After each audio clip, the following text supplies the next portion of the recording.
All right, welcome to the Daily Recap. I am Breaky CBK, of course. Today is January 31st, 2018, and I am live here from Kiev, or live if you're watching the live stream. Obviously, you're watching the YouTube video, not so much, but I'm here in Kiev, and I'm actually doing it from my hotel room, of course, so obviously the production value not as high, and I am using my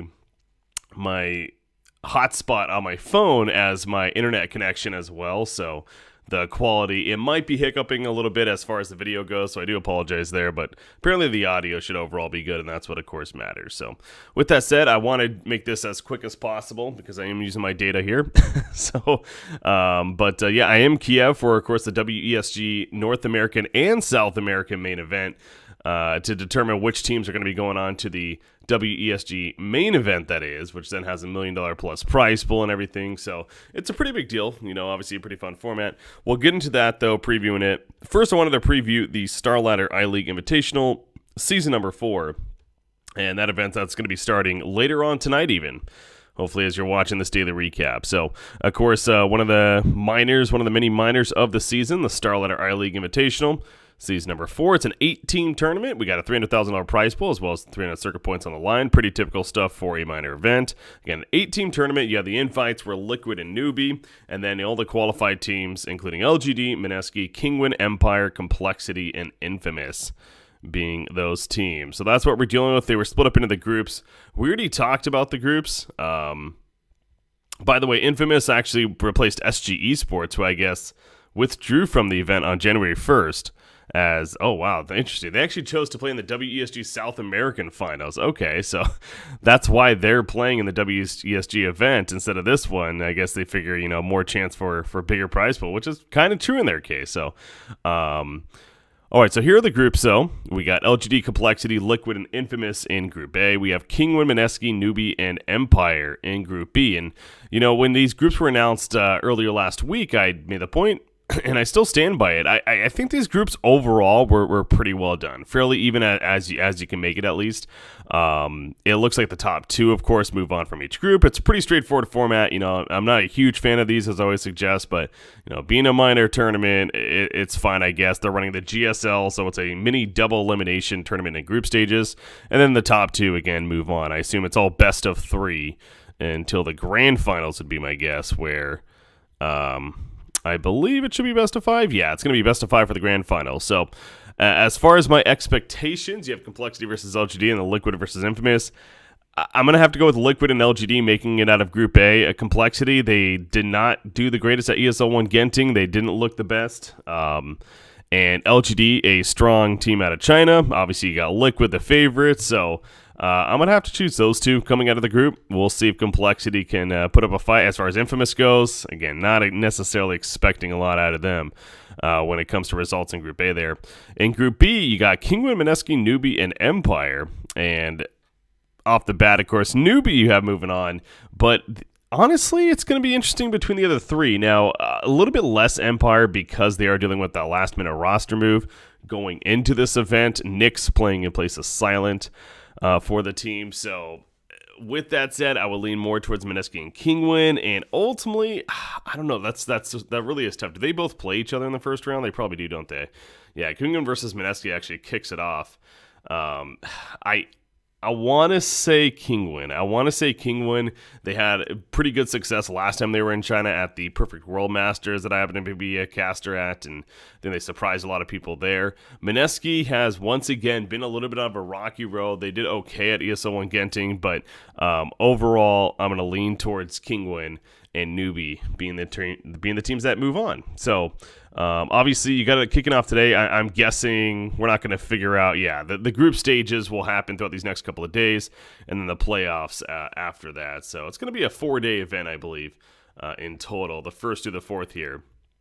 But again, should be a fun one. We'll definitely keep an eye on that and see how things progress. As far as the WESG goes, the World Electronic Sports Games, as it's known as. Of course, this is the unique event format. It's where you have to represent your specific country. You have to have your whole roster has to be players in that country. So as a result, we have a lot of these intermediate teams being created, going away from their main teams to create some of these squads. Now, some squads, have the advantage, like SG Esports, for example, all being from Brazil, so they will have that inherent advantage. And, the team that won it last year, TNC, happened to all be from Philippines at that time, at least.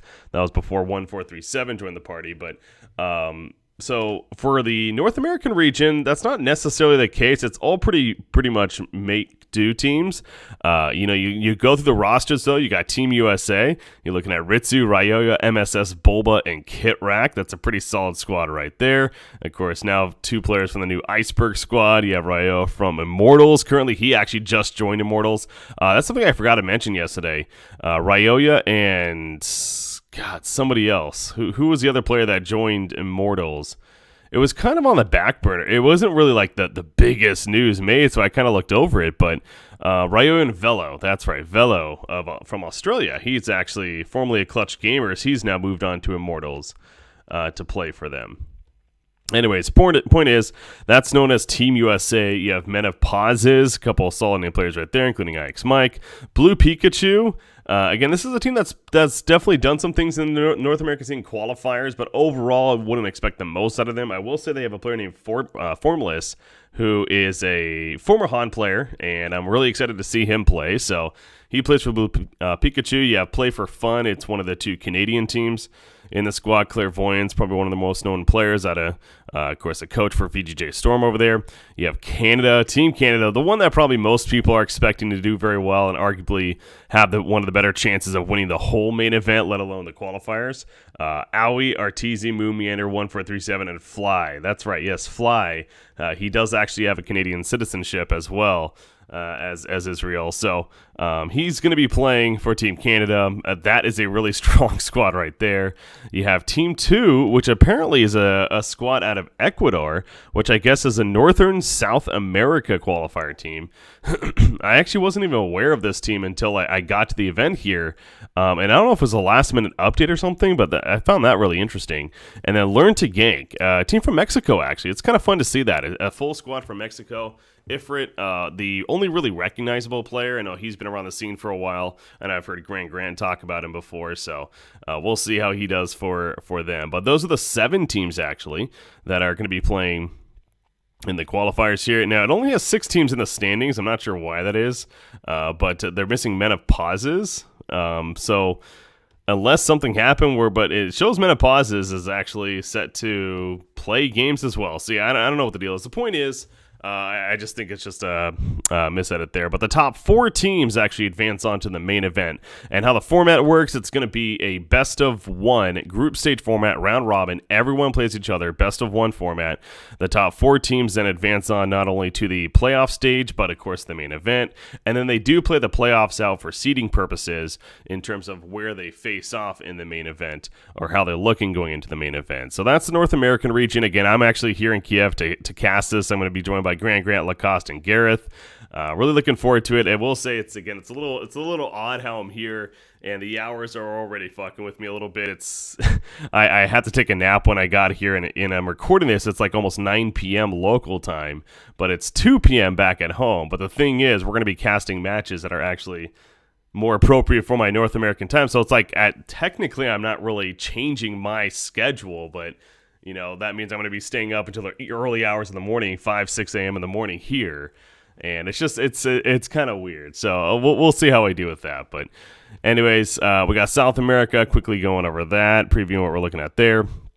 South America only has 5 teams. 3 of the 5 teams move on. Of course, you're looking at Pain Gaming, SG Esports, ASD 14 from Argentina. You have Team Peru out of Peru qualifiers, and Team Chile out of Southern South America.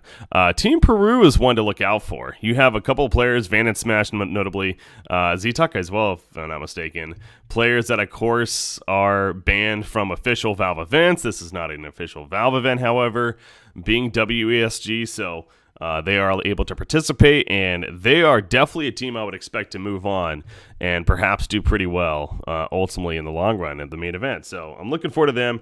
They'd be my team to look out for out of the South America region. But that is pretty much going to do it. So once again, I want to thank you guys for tuning in. Like I said, I don't want to use all my data here, so I'm going to wrap this up, keep it fairly shorter. Thank you for tuning in. Be sure to check out not only Starladder, of course, tonight, but WESG starts tomorrow. For North America and South America, I'll be casting it. It's going to be on twitch.tv/WESG_Starladder. It's something like that. WESG stream. It's something like that. And I'll tweet it out. I'll let you guys know, of course, what it's going to be on. And again, these daily recaps moving forward, like I said, I'm going to do my best to make sure to get them in. I'm going to be casting pretty busy schedule these next 4 days. I've come to realize, so I can't make any bold promises, but that is my idea. I still want to, of course, do the daily recaps while I'm out here. So thanks again for tuning in, guys. Until next time, we'll see you then.